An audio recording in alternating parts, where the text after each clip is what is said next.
bëkkat démb dañ toog tuyau yi ci kaw di sotteeku ndox mu bëri ndox bi di xeeñ comme ndoxu cabinet ma ñëw tëj buntu yi bàyyi noonu ba démb ma woo borom kër gi wax ko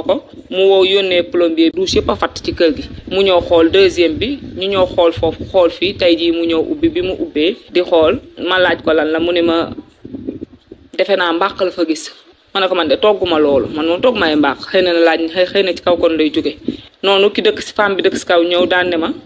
gis nga li si biir lu mu fi génne man xaw ma lan la fi génne de ndox mi daal nee na pëx xam naa dafa fattoon fekk maa ngi toog di seetaan télé mu ñëwaat insté daal ne ma kaay xool lii ma ne ko lii lan la mu ne ma kaay xool lee du mbàq maa ne ko mbàq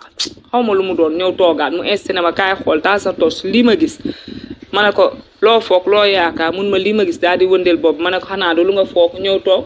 femme bi daal di insister ne ko na ko génne mu xëcc ci la xëcc ñu gis affaire ñun ñëpp ñu yuuxu daal di daw. salaamaaleykum dal leen ak jàmm te dañoo ñëw pour ñu waxtaan ci benn situation bu doy waar dafa am liir bu ñu découvrir ci ay tuyaux lan moo waral loolu kan mooy responsable loolu la ñuy essayer découvrir ci vidéo bi tey soxna si dafa toog nekk ci këram mu toog ay fan am ay problème de canalisation mu wóolu plombier yi pour ñu déboucher ko waaye ci intervention boobu plombier bi dafa def benn découverte bu doy waar ba muy déboucher fosse bi dafa daj ci biir loo xamante ne mun naa wax ne ñaanu ko woon yàlla gis lu mel noonu maanaam benn liir liñ fa gis liir bi nag ci intervention bi am na ay cëram yoo xamante ne jot naa dagg loolu nag plongé leen ci benn situation douloureuse nañ dem déglu seeni témoignage ci la yuuxoo ba koñ bi ñëw noonu waa ji daal di génn toog ci mbedd mi ndeysaan après ci la ne am na leneen lu mu njëkk a génne mu ngi ci kaw loolu daal lañ ci am. d'accord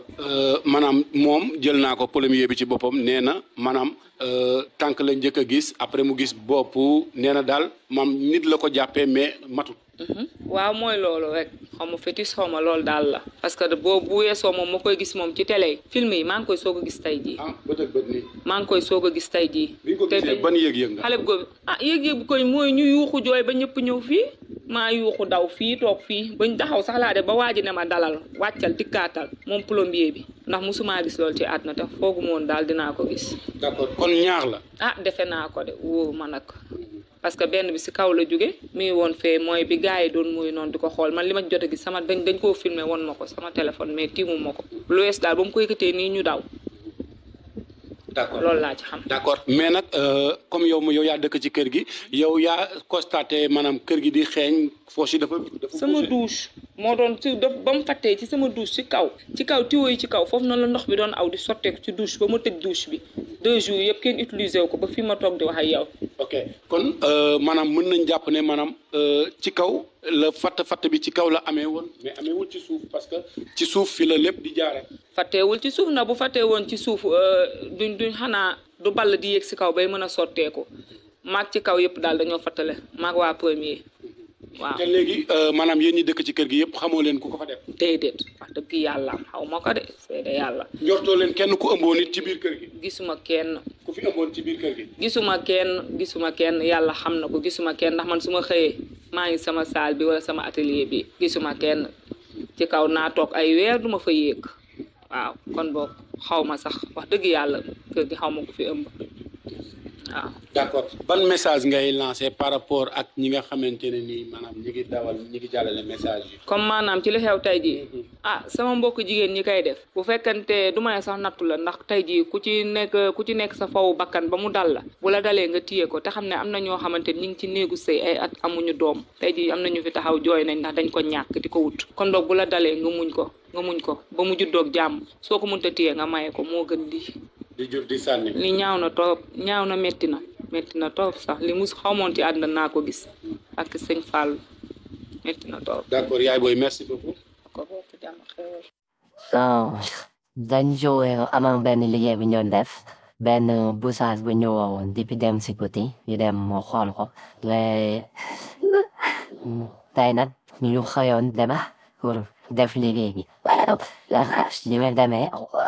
si la ñu trouvé que ne affaire yi dafa bougé après si la ñu trouvé que ne affaire yi dafa bougé ñu ñëw ci regard bi di ko débouché mais bi ñu dugalee sunu fer vi ga am na loo xamante ni ñu ngi koy daj loo xam ne bokku ci donc ci la ñu yéeg si kaw dagg tuyau bi après si la ñu dugal kii bi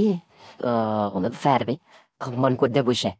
léegi bi ñu dugalee fer bi ci la ñu teg benn affaire bu nooy bi ñu ko tourné ci la génn bi mu génnee bon ñun dañuy jàppoon ne bon benn genre déchet moo génn ñu jàppoon ne sax ay ginaar yu ñu defar la wala ay déchet affaire yooyu def ko ci bi ñu dugalaatee après ci la ñu gis ne tànk génn na ak loxo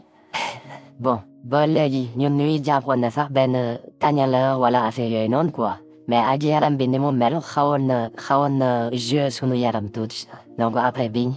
pression bi di wàcc nag si la génn waale liir bi kon liir leen fekk foofu noonu waa liir la di fekk ci biir tuyau bi moom moo bouché woon affaire yi d'accord buy génne liir bi dafa daggatoo bala waaw donc li ñuy jëkk a génne ñoom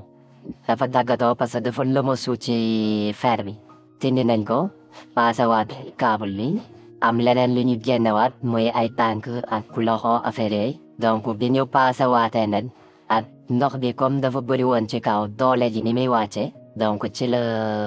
li nga xamante ni moom mooy liir bi génn ñu fekk ko ci regard bi d'accord maanaam kon ci regard bi la nekkoon regard bu mu bougé mais dañuy jàpp ne kon dañoo ubbi regard bi dugal ko ci non ubbi wuyu bon jàpp ma ne dañoo ubbi regard bi dugal ko ci quoi donc man li ma jàpp mooy peut-être dañ ko dugalee ci kaw wala affaire parce que foofu ci mu bougé bokkul ak regard bi ci kudu bi la bouché waaye nag regard naa kon dafa ndaw ba nga xamante ne dina mën a jaar ci jiw yi waaw xëy ci kaw lañ ko dugal rek effectivement lu ndaw la du lu mag loo xamante ne mën na kale affaire yi donc benn kii bu ndaw la rek boo xam ne peut-être boo koy xool mën na leen sax matul saxe kon lii la bu matul donc ñu dugal ko ci quoi d'accord kon mën nañ jàpp ne maanaam li ñu dugal foofu noonu peut-être xëy na dafa mat ci biir kër gi te matul moo tax mu wax sànni ko foofu ci poche bi bon xam nag ñun mën nañu wax rek li nga xamante ni moom la ñu gis ak li nga xamante ni moom la ñu jot a def foofu mais comme affaire yi dafa nekk aussi si loxol yoon donc mënoo ci soli torop quoi te kër la boo xam ne ay locataire ñoo fa dëkk ay néxéxéxé bi donc mënoo ci xuus tegi teg en tant que yow problème yi yéen da nga doon liggéey ci kër gi bi nga gisee loolu sa réaction bu njëkk lan la loolu touché na ma torop touché na ma ba sama rongañ saf tuuru na parce que musuma dajeek lu mel noonu ci sama liggéey c'est la première fois ci sama liggéey quoi waa kër gi ñoo la woon pour nga déboucher leen seen poche bi waaw waa kër gi ñoo noo donc débouchage woon ay tuyau buñ fa waroon defar mais tuyau bi pour ñu defar ko il faut ñu déboucher ko ba pare d'accord bi nga gisee affaire bi da ngeen woo police woo sapeur mi ñëw waaw bi ñu gisee femme bi di nga xam ne moom moo dëkk si suuf peut-être moom mooy responsable foofu moom moo woo police ak kii pour ñu ñëw pour ñu jéem a constater affaire yi quoi d'accord mais actuellement nii présentement ana li ngeen xamante ne lu ñu leen génne foofu waaw actuellement je pense que sapeur jël na ko ba yóbbu ko donc foofu leen ci mën a yem quoi